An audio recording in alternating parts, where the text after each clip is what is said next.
I remember first watching like myself from the back of my head on a screen because I was like, God, I never see the back of myself. I'm like, that's how I walk. If I wasn't an actor, I don't think I'd think twice about the idea of having work done. Just because you have to look at your face is on a poster, it's on a lens, and you're pumped up to this size. Welcome to How to Fail, the podcast that delves underneath the surface of success to discover how our failures really shape us. Before we get into this conversation, please be sure to tap the subscribe button because it really helps other people find us and it means that you will never miss a single episode. The actor Ruth Wilson has made a habit of tackling psychologically demanding roles. Since her 2006 breakout in the BBC miniseries Jane Eyre, a role she was cast in straight out of drama school, Wilson has garnered awards and critical acclaim for her portrayals of complex women.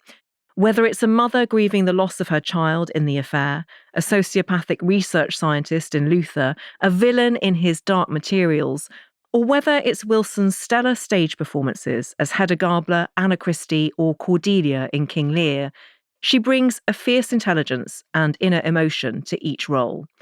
Along the way, she's been awarded 2 Oliviers, a Golden Globe, and an MBE. She was raised in Shepperton, Surrey, the youngest of 4, and the only daughter of Nigel, an investment banker, and Mary, who retrained as a probation officer after raising her children. At her all-girls Catholic school, the 11-year-old Wilson was a nascent feminist who often questioned authority, at one time taking in a Facts of Life book and informing the nuns that their pupils absolutely needed sex education. There were no actors in Wilson's family, or so she thought, until her grandmother died, and it emerged that Wilson's grandfather, Alexander, had been a bigamist and a spy.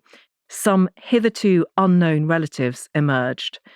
It was a story that she later portrayed on screen in 2018.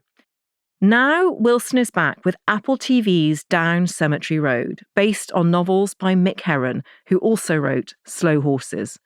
Wilson stars opposite Emma Thompson as an art restorer swept up in a high-stakes crime drama. I think it's important to face things you don't want to see, Wilson says about acting, because only then will you grow. Only then will you live properly. Ruth Wilson, welcome to How to Fail. Thank you for having me.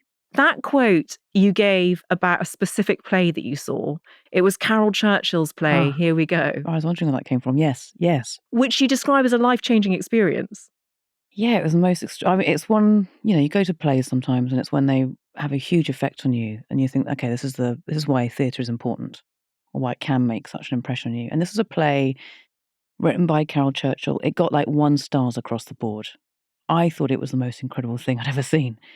It was about death, really. It was about facing death and the end of life. And it was 3 sort of acts. And the first act was a group of people at a funeral talking about this person who died. And then individually, they all stood out and looked out at the audience and said when their time to die was. And it was just the most uncomfortable thing to watch. People were walking out of the theatre because it was horrible. It was so awkward. It's like painful. But I was like, this is amazing. It's making me feel so many things. And I'm watching people walk out because they can't bear it. So I was like, wow, no, we have to feel this. This is what's going to happen to all of us. Well, I thought it was so interesting, that analysis of the power of art to confront, given that the young Ruth Wilson was confronting her nuns about, teaching sex education. Is that something that drives you, the need to challenge whoever is watching? Yeah, I think so. I think there's a sense of, come on, think, feel. Only then will you be able to sort of reflect and learn or have empathy or, move forward. And I don't know, I think that's what we do as humans. It's like our gift as a human is to be able to think and feel. So do it and be challenged. Be challenged what makes you scared. Be challenged by what disgusts you. Be challenged by those things. Question why it disgusts you or why you're upset by it. And in Down Cemetery Road, you play this character who feels she's being lied to and wants to call that out. And Part of what I loved about it was seeing you and Emma Thompson, these two powerhouses, these two female powerhouses. And it struck me how rare that still is. Yeah, it is very rare. And in a show like this as well, which is a sort of crime thriller, it's not two women talking about a man. You know, it's two women on a mission being shot at and on boats and planes and automobiles and everything else. And they're really funny and dry-witted and complicated and petulant and childish. And I mean, it's what we all are as humans. So it was a joy to do that and to work with her and find some sort of fun dynamic between the two of us. It's really rare in the space we're in, and a shame that it's still so rare, actually. I know, now that Tess Daly and Claudia Winkleman are leaving Strictly. What are we going to do? It's you and Emma. Oh my God. The natural heirs. Yeah, natural heirs. Hey, bring it on. BBC, we're ready. Now, it's not the first time you've acted in the same project as Emma, but I think it's the first time you've seen each other on set, because you were in Saving Mr. Banks, where you played her mother. I played her mother, strangely. I mean, yeah, I mean, I've aged well. But no, I played her mum. I never had a scene with her. I was kind of her depressed mother. And we met on the red carpet afterwards. So this is not, that was just we had a photo opportunity together, really, for that. So yeah, we actually get to play with each other. And the script is so good because it's not like there's one obvious lead. I mean, she's the sort of more bolshy, older, wisecracking character, but my character's quite surprising and reckless. And so I think we kept surprising each other, and the writing kept surprising us and our, who we were playing. So it was really fun to do because we kept sort of taking the lead from each other or undercutting each other, and it leads to a really fun dynamic. Do you think you've learnt from watching her work? Yes. She's so free and easy and throws everything away and doesn't seem to care about any, I was like, wow, she's got so much freedom and lightness to the way she works. And I was like, that's really, I want to do more of that. So it rubbed off on me during it. And certainly for a piece like this, it's not, it's not like really intense emotional material. So just have fun with it, throw it away. And there's a lightness of touch with her, which I think is really special. And then she can switch on the emotional depth when she needs it. We'll get on to your relationship with the creative process later, because it pertains to one of your failures. But before we do, I also wanted to ask you about the fact that you and Emma are, by any token, two phenomenally beautiful women. And you are also women in the Hollywood public eye who have aged naturally. Mm-hmm. And again, it struck me how rare that is to see, and what an act of bravery it is when it shouldn't be. It's really hard because the pressure is on. Everyone does it.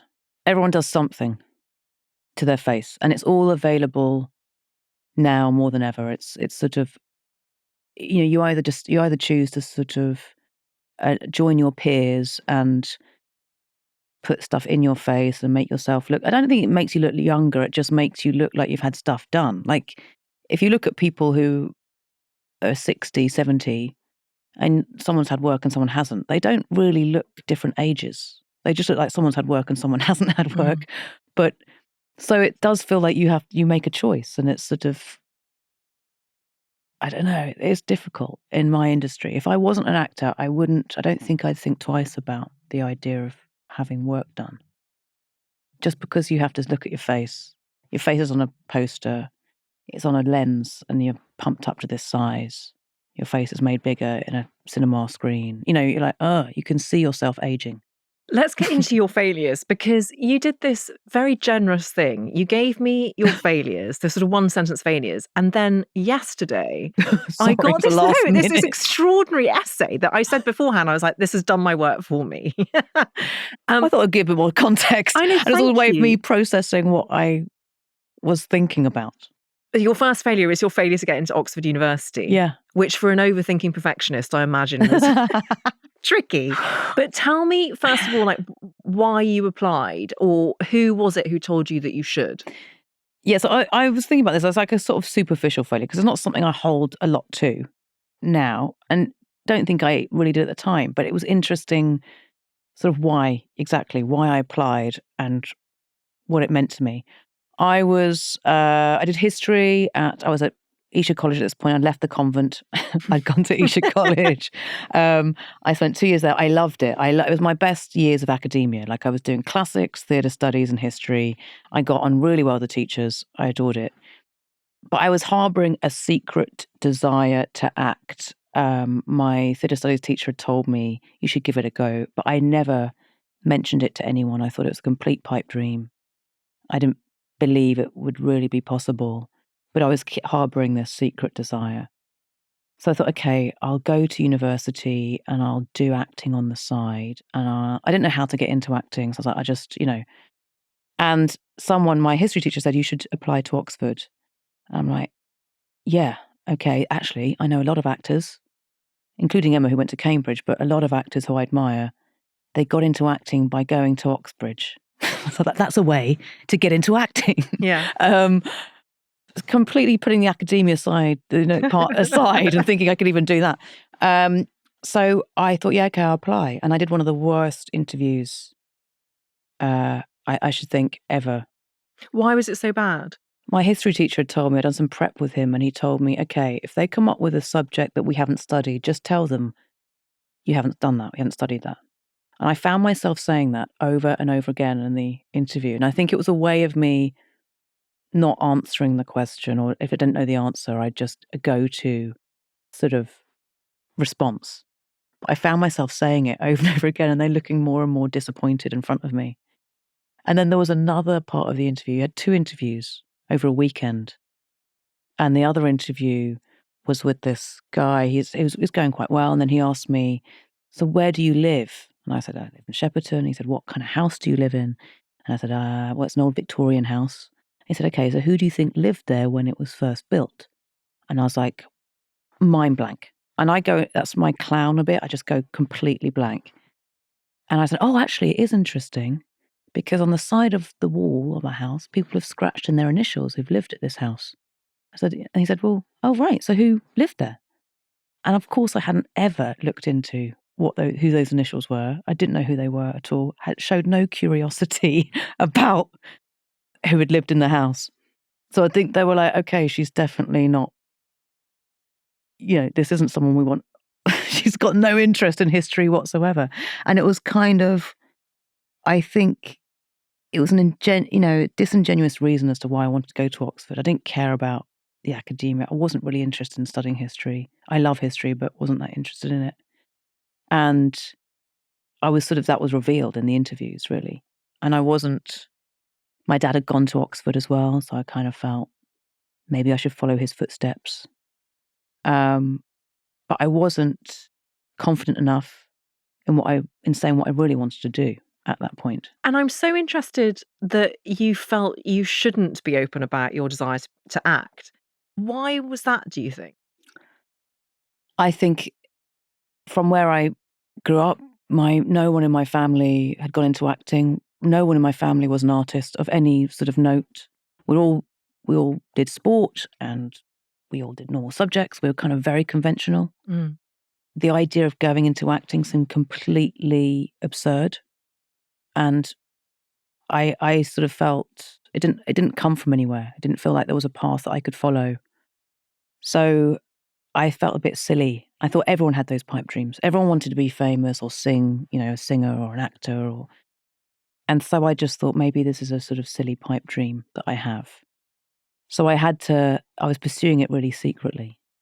And it was only when I went to university and did study history at Nottingham, where the stakes weren't so high in a way. And there I found a really amazing community of friends who are now very successful in the industry, but we all did acting in this little theatre society, and that's where I directed for the first time, and we produced plays, and we took a play to Edinburgh and New York and all sorts. And it was where I got to sort of explore my passion in a safe environment.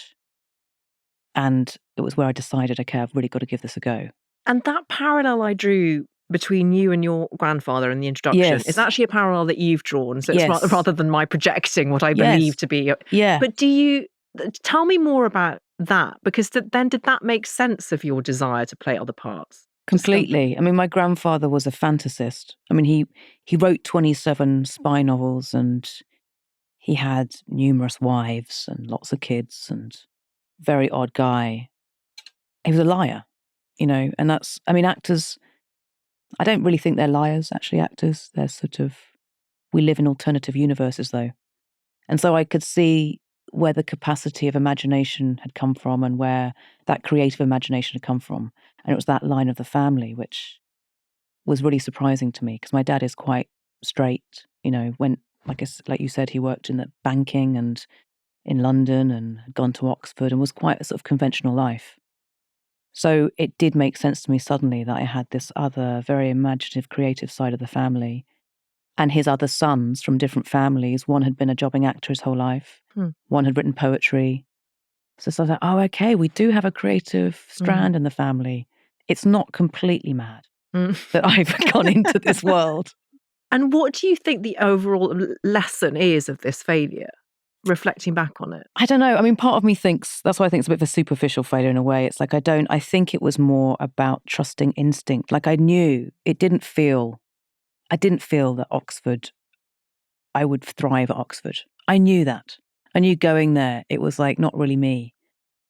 I felt flattered by people saying you should give it a go. I felt like, oh, maybe I should carry on, do what my dad did.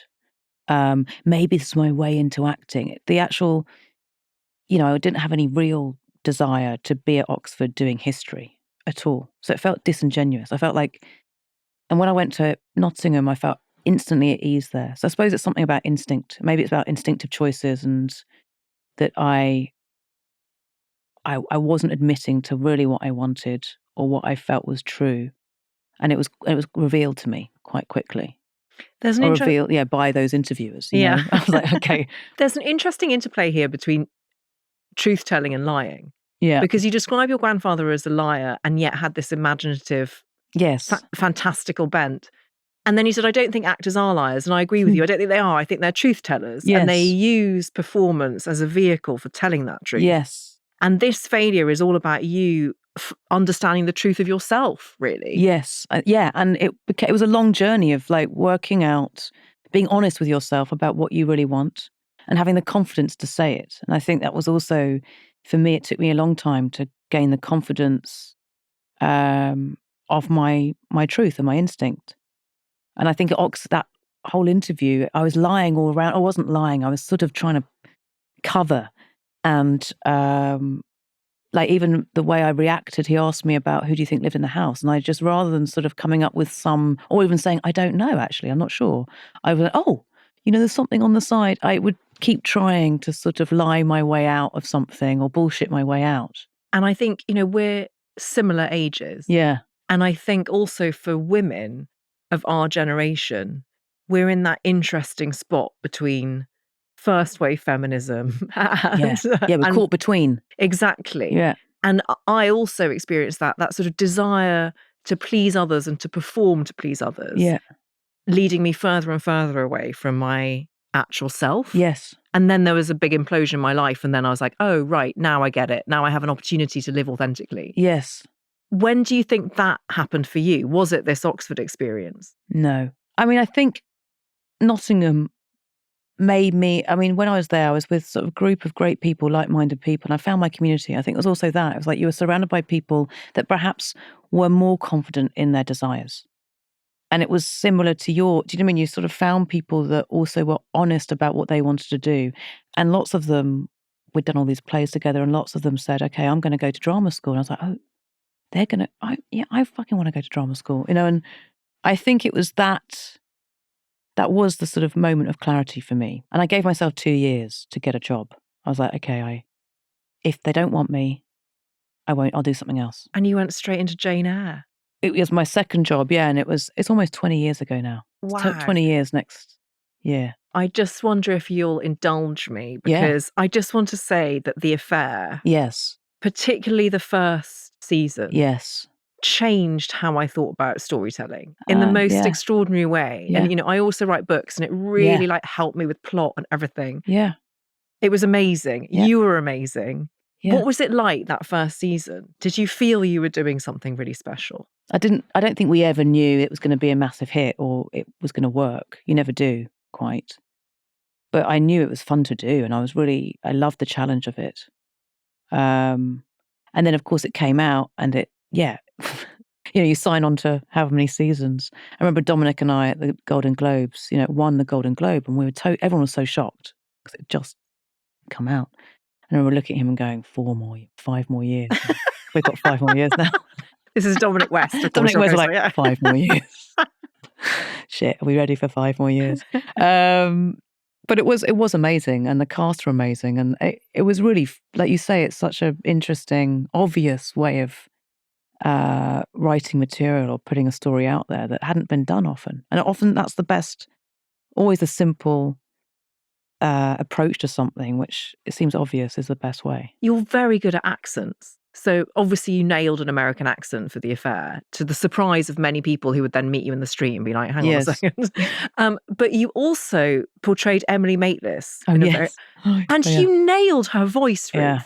No, I loved playing her. That was great fun. She's great. She's great. Yeah. And I mean, what I love, I was like, she loves being Emily Maitlis. I mean, but I was like, I love playing her for that. There was she's fearless, and she does have doubts, but not many. And I was like, wow, you're amazing. And I loved her hair. As soon as I put the blonde wig on and put my contact lenses in and put the voice on, then I was just Emily and her big boots. And I loved playing her. She lent you the original jacket from the Prince Andrew. She did. And her handbag, which was covered, it's like a really expensive handbag she's had for years. And inside it's all got pen ink. And the inside, I was going to put my name in there. Ruth was here, which I tempted to do. I'm sort of hesitant to ask you this question because I don't want to conflate the acting with the real life shenanigans. Mm-hmm. Are you following what's happening with Prince Andrew? Do you have a certain perspective because you had to get into that mode? I have more interest. I don't know if I've got a certain perspective, but because I watched that interview, I've watched that interview hundreds of times. It's like I've probably watched it more than, Gillian Anderson has probably watched an equal amount of me, and Michael Sheen. But it was, so I sort of have an understanding of how the interview came about. And so I am more interested, I suppose, in it. Whether I have more insight, I don't know. Emily is really interesting. And Emily's so interesting there because she's a journalist, and you're probably trained in the same way, as that you sometimes are trained not to have opinions. You're trained to sort of be able to take every point of view. And so even if I'd ask Emily quite direct questions, she would never give me a straight opinion. It would be, it was always sort of around that answer. So it was really fascinating being inside it, and it's continuing to reveal. I mean, there's going to be more that comes out, I'm sure, that hasn't come out yet. And one thing that was really, this is where I go sort of art does matter, is that we did that piece and Virginia Giuffre watched the show and she's mentioned it in her book. And the speech that Emily gives, or my character gives in the 3rd episode, which is about sort of how women have to the victim has to keep telling their story. That really resonated with her. And she's quoted that speech word for word in her book. That it was something that she found, she did feel seen or felt validated or understood, at least. So I feel very proud that she felt that from our show, really. Your second failure is your failure to complete the London Marathon in 2024 in the way that you wanted.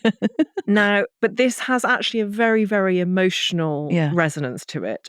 Why were you running the marathon in the first place? So my dad was diagnosed with Alzheimer's probably about 5 years ago. He ran the very first London Marathon, so 1981.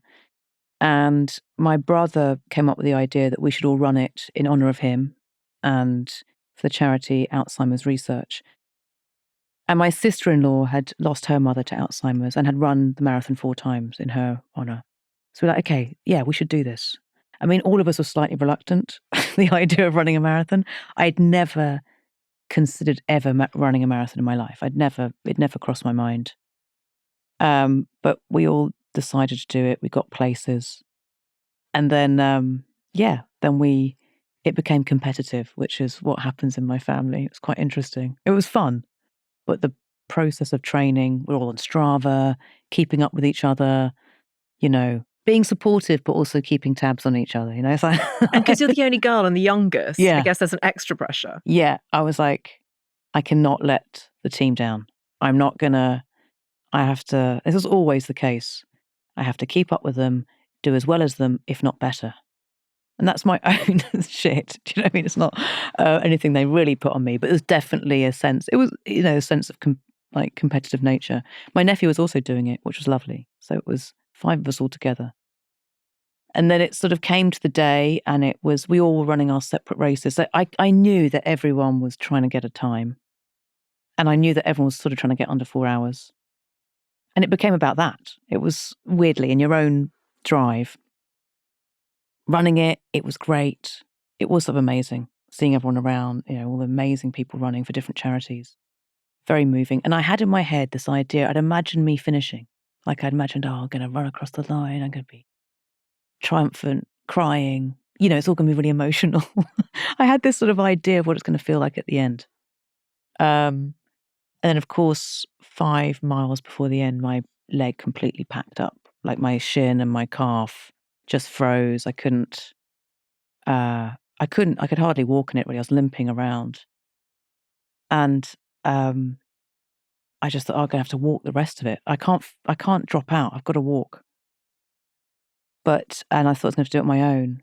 And then one of my brothers who was behind me, he caught up with me and he's like, are you all right? I was like, no, I fucked my leg. Like, run on, go on, save yourself. Yeah. I was like, no, you go. And he's like, no, I'm going to walk with you. And he stopped and we walked the last 4 miles or 5 miles on together. And it was really emotional. And it was really, at first I was very disappointed. I was disappointed in myself. I was disappointed in my body. I've put myself through quite difficult things, like in my work, and my body's not the thing that gives up. Do you know what I mean? It's like that always keeps going. So I was like, oh wow, my body can't do this. I just assumed I'd be able to do it. I assumed I'd get round, and I did do it. Even now I'm talking like it was a disappointment. It's like I did get round. It's like 26 miles. It's intense. But he stopped and he walked with me, and slowly in that, as we walked the last 4 miles, 5 miles, sort of my expectation of what the outcome was supposed to be sort of gradually disappeared. Like I just was like, okay, just you're in the moment now. And this is what's important. And very emotional. Yeah. Actually, even in the retelling of it, I feel that emotion. Yeah. And there's something about presence in the moment that I imagine is particularly meaningful given your father's condition. Yes. How is he? He's good. He's he's good. He's as well as he can be, in a way. I mean, my mum is extraordinary.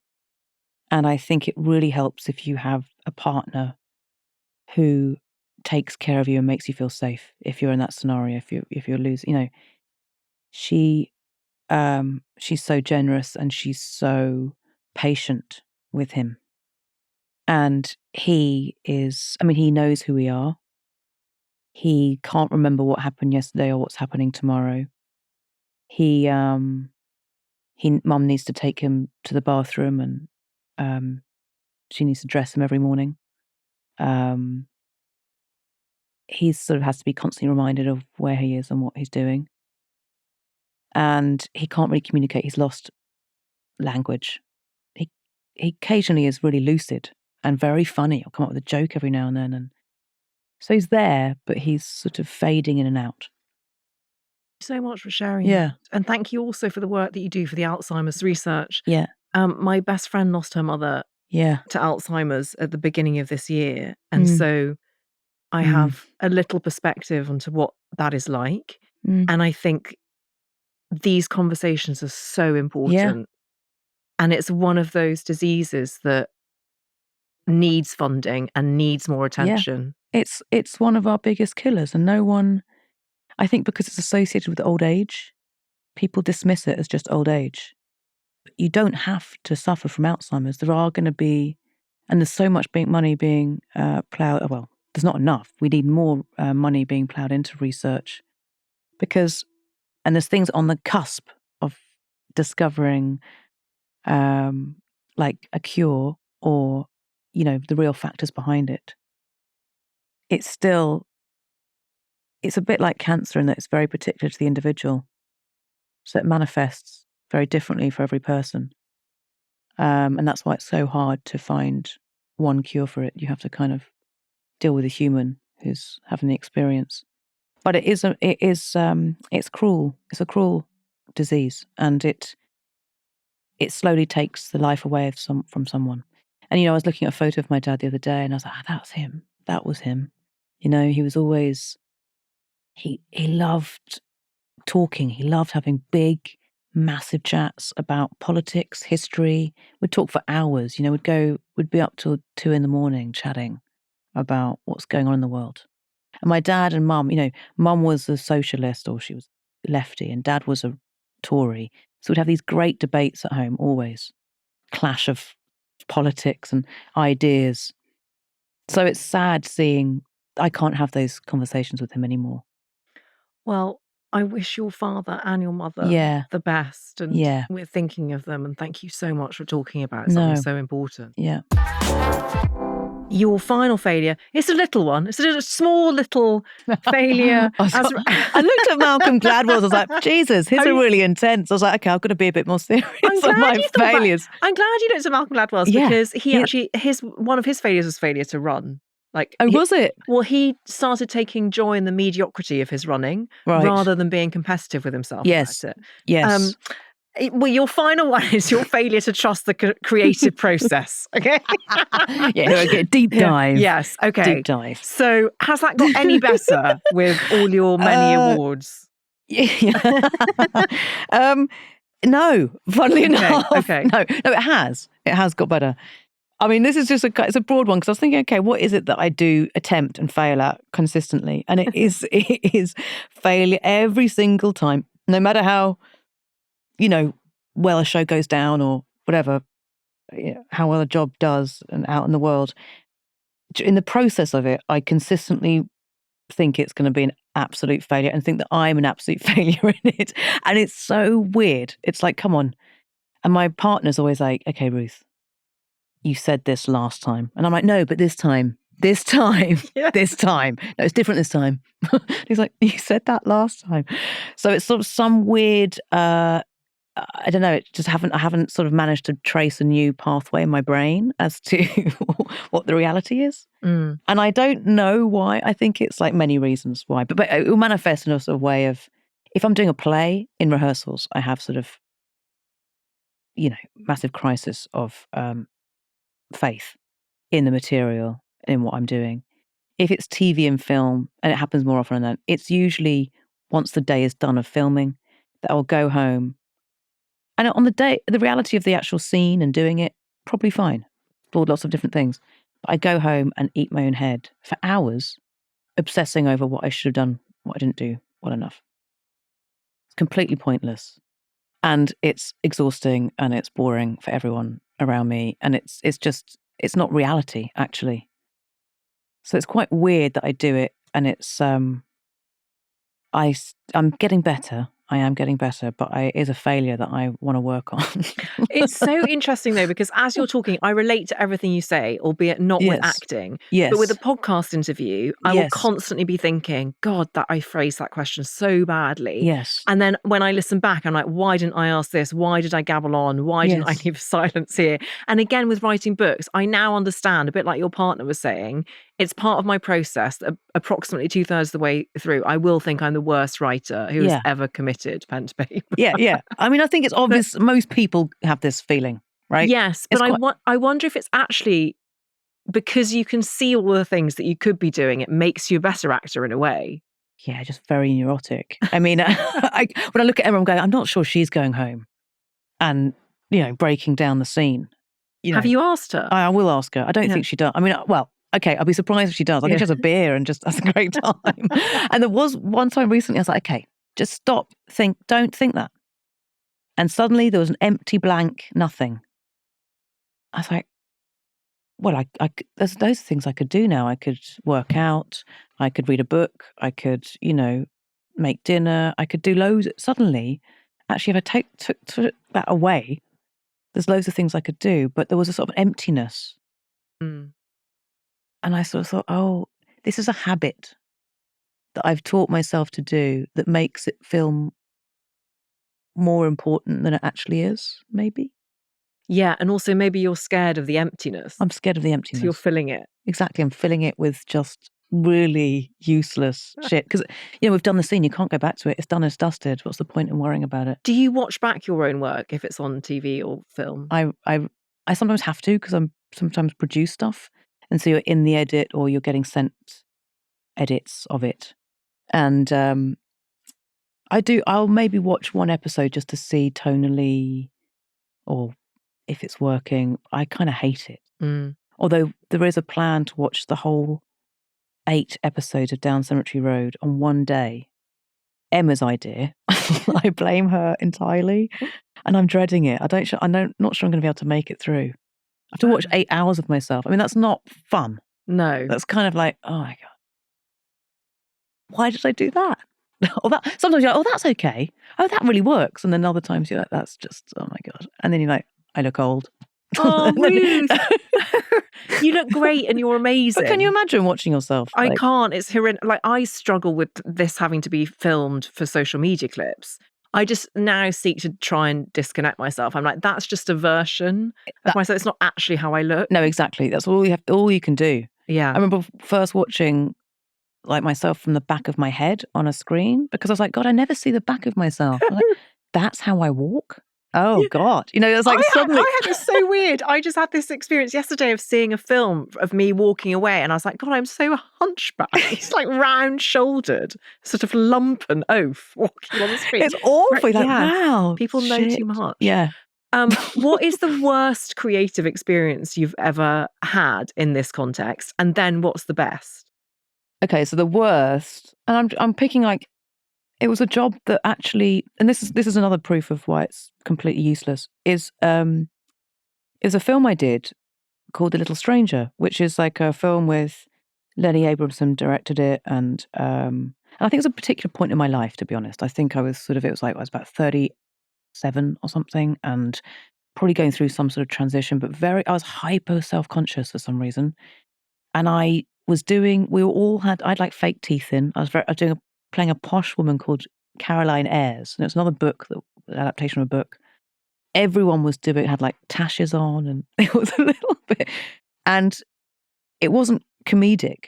It was very naturalistic, but there was something I felt very uncomfortable and self-conscious. And I felt like Lenny, even though this isn't true, again, it's all in my brain, I felt like he wasn't happy with what I was doing or something.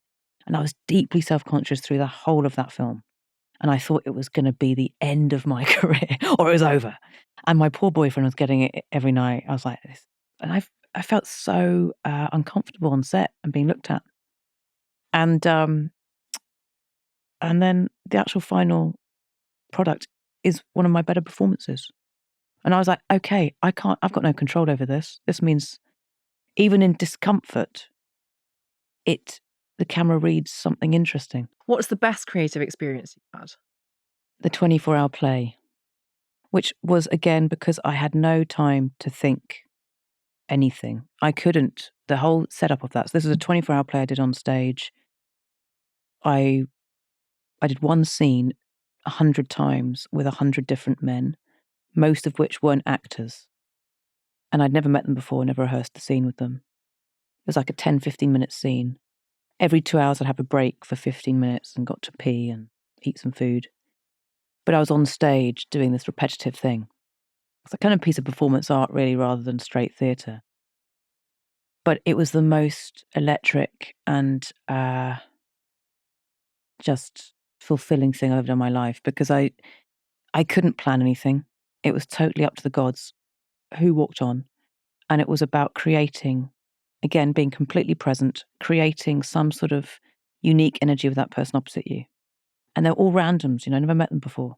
And we had to dance, we had to kiss, we had to like sort of break up and, leave each other and whatever. It was all very interesting. It was fascinating. I was so full of love by the end of it. Because I was like, people are endlessly fascinating and surprising. They're never what you expect. And you can find connection with anyone. That's the most incredible note to end this on.